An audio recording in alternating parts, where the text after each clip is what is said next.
যখনই একটু গরুর মাংস রান্না করি আর তখনই একটু ঘন ডাল রান্না করি। আমার কাছে ঘন ডাল আর গরুর মাংস খেতে অনেক বেশি ভালো লাগে। আসসালামু আলাইকুম, কেমন আছেন সবাই? আজকে ভাবছি একটু মন ইচ্ছামতো রান্না করব। ওই আছে না মানে মন যা চায় ঐরকম করে রান্না করা, ঠিক তেমনি আজকে ওইভাবেই কিন্তু রান্না করব। ১ কেজি পরিমাণ গরুর মাংস নিয়েছি আর এখানে ১ কাপ পেঁয়াজ বেরেস্তা করে নিয়েছি। পেঁয়াজ বেরেস্তার যে তেলটা থাকে ওটাও এখানে আমি দিয়ে দিব। আর ভাবছি আজকে মাংসটা একটু কম জাল দিয়ে রান্না করব। অন্যরকম করে। এরকম করে এর আগে কখনো রান্না করা হয় নাই। আজকে ১ম রান্না করতেছি। কিন্তু ভীষণ মজার ছিল এই রান্নাটা। পেঁয়াজ বেরেস্তা করার যে তেল সেটাও দিয়ে দিলাম। আরো খানিকটা তেল আমি দিয়েছি এখানে। আর টক দই দিলাম পরিমাণ মতো করে। আর এখানে যতটুকু ময় মসলা লাগে গরুর মাংসের জন্য সব মসলা কিন্তু দিয়ে হাতে মাখিয়ে ম্যারিনেট করে আজকে রেখে দেব প্রায় ঘন্টাখানেক। সকল মসলা কিন্তু দেওয়া শেষ। এখন কিন্তু আমি হাতে মাখিয়ে নিচ্ছি। আর ঘন্টাখানেক অবশ্যই আমি রেস্টে রেখে দেব। কেন আজকে একটু ভিন্ন রকম করে আমার মন ইচ্ছা মতো রান্না করব। মাংসটা থেকে সুন্দর একটা ফ্লেভার ছড়িয়েছে।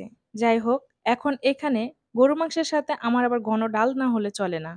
এজন্য ঘন ডাল রান্না করে নিচ্ছি। পেঁয়াজ, রসুন, একটু আদা বাটা, কাঁচামরিচ সব দিয়ে কিন্তু ডালটা সিদ্ধ করে নিয়েছি। আর এখন আমি সোমবারে দিলাম। সোমবারে দেওয়ার পর ডালটা একটু হলুদ দেব, হলুদটা দিতে ভুলে গিয়েছিলাম। এটুকু দিয়ে এখন নেড়েচেড়ে ডালটা কিন্তু আমি নামিয়ে নেব। ঘন ডালটা রান্না করার পর প্যান বসিয়ে দিয়েছি চুলাতে। তেল গরম হয়ে আসলে সেখানে গোটা জিরা দিয়ে হাতে মাখানো যে ম্যারিনেট করে রাখা মাংসটা দিয়ে দিলাম। আজকের মাংসের কালারটা একটু অন্যরকম হবে। যেহেতু এখানে মরিচ এবং হলুদের পরিমাণটা একটু কমিয়ে দিয়েছি। আর এখানে যেহেতু টক দই ব্যবহার করেছি, আর এখানে আমি কিন্তু দুধ জাল করে রেখেছি সেটাও দিয়ে দিব আজকে। আজকে কিন্তু এই মাংসে ভিন্ন রকম একটা স্বাদ হবে। মনের মাধুরী মিশিয়ে আমি কিন্তু আমার ইচ্ছা মতো রান্না করতেছি। জানি না আমার এই রান্নাটা আপনাদের কাছে কেমন লাগবে। কিন্তু খেতে এত মজার ছিল বলে বোঝানো যাবে না। প্রচুর টেস্ট হয়েছিল এই গরুর মাংস রান্নাটা। এখানে কিন্তু আমি প্রায় হাফ কাপের মতো পেঁয়াজ বাটা পরে দিয়ে দিয়েছি। সেটা দেখানো হয়নি, স্কিপ হয়ে গেছে।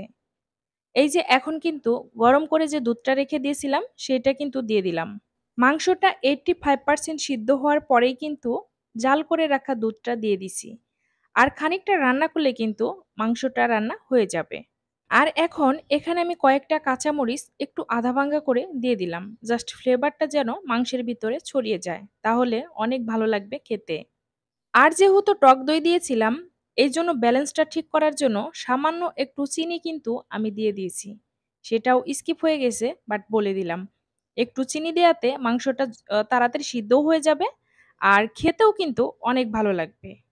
এখন কিন্তু ঢাকনা দিয়ে ঢেকে আরো কিছুক্ষণ রান্না করে নেব। এই ফাঁকে কিন্তু আমি দেখেছি মাংসটা প্রায় সিদ্ধ হয়েই গেছে।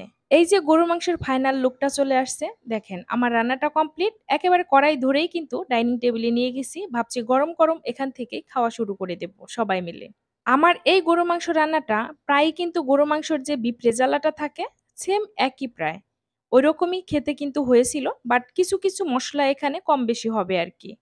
আর এখন খাওয়ার জন্য প্লেটে, প্লেটে বেড়ে নিচ্ছি। এদিকে সারা এবং সারার বাবাকে আগেই দিয়েছিলাম, ওরা খেয়ে নিয়েছে। এখন আমার ভাগ্নি আর আমি খেতে বসবো। তাই দুজনে একসাথে খেতে বসবো, খাবার বেড়ে নিচ্ছি। আমি যখনই গরুর মাংসটা রান্না করি, তখনই ঘন ডালটা থাকতেই হবে। গরুর মাংসের সাথে ডাল দিয়ে খেতে আমার কাছে অনেক বেশি ভালো লাগে আর পরিবারের সবাই অনেক পছন্দ করে এই খাবারটা। যাই হোক, আমার ভিডিওটি যদি ভালো লাগে অবশ্যই লাইক, কমেন্ট, শেয়ার করে পাশেই থাকবেন। আল্লাহ হাফেজ।